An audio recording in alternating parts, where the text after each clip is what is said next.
Assalamualaikum warahmatullahi wabarakatuh.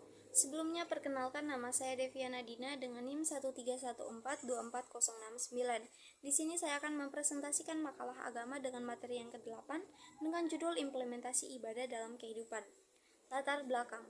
Ibadah adalah salah satu aspek penting dalam kehidupan seorang muslim. Ibadah tidak hanya terbatas pada ritual-ritual yang dilakukan dalam kehidupan sehari-hari, tetapi juga mencakup seluruh aspek kehidupan. Dalam Al-Quran, Allah Subhanahu wa Ta'ala berfirman, "Dan tidaklah aku menciptakan jin dan manusia, melainkan untuk beribadah kepadaku." Quran Surah Az-Zariyat ayat 56. Ayat ini menekankan pentingnya ibadah dalam kehidupan seorang muslim. Namun dalam praktiknya, banyak orang yang masih belum memahami konsep ibadah yang sebenarnya.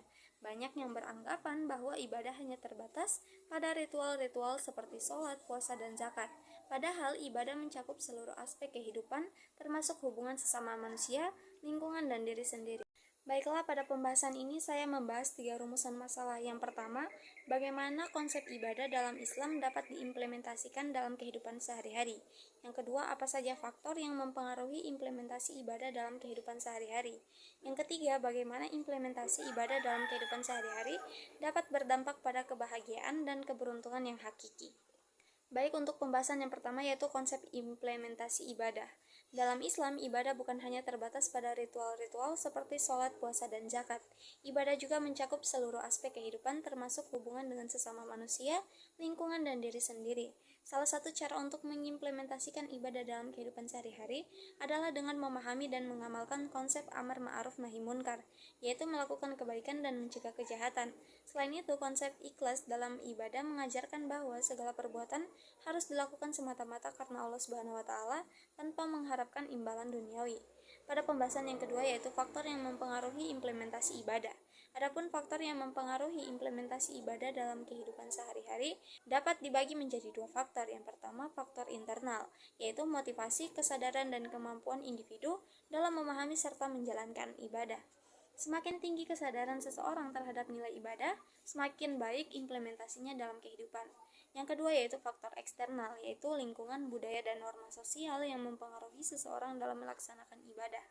Jika lingkungan mendukung nilai-nilai keislaman, maka seseorang akan lebih mudah dalam menerapkan ibadah secara konsisten. Pembahasan yang ketiga yaitu dampak implementasi ibadah. Yang pertama yaitu meningkatkan kualitas hubungan dengan Allah Subhanahu wa Ta'ala. Karena ibadah yang dilakukan dengan ikhlas akan membawa ketenangan batin. Yang kedua, menjadikan individu lebih bertanggung jawab karena ibadah mengajarkan kedisiplinan, kesabaran, dan kerja keras. Yang ketiga, meningkatkan kualitas hubungan dengan sesama manusia. Karena ibadah melatih seseorang untuk berbuat baik, bersikap adil, dan saling membantu. Yang keempat, membantu mengelola kehidupan dengan lebih baik. Karena ibadah mengajarkan keteraturan dan kesadaran diri dalam menjalani kehidupan sehari-hari. Baiklah, pada pembahasan di atas dapat disimpulkan bahwa implementasi ibadah dalam kehidupan sehari-hari merupakan hal yang sangat penting bagi seorang muslim. Ibadah tidak hanya terbatas pada ritual, tetapi juga mencakup seluruh aspek kehidupan. Faktor internal dan eksternal berperan dalam keberhasilan implementasi ibadah. Dengan memahami dan mengamalkan nilai-nilai Islam, seseorang dapat meningkatkan kualitas dirinya, memperbaiki hubungan sosial, dan meraih kebahagiaan, serta keberuntungan yang hakiki di dunia maupun di akhirat. Baiklah, sekian presentasi dari saya. Lebih dan kurangnya saya memohon maaf. Wassalamualaikum warahmatullahi wabarakatuh.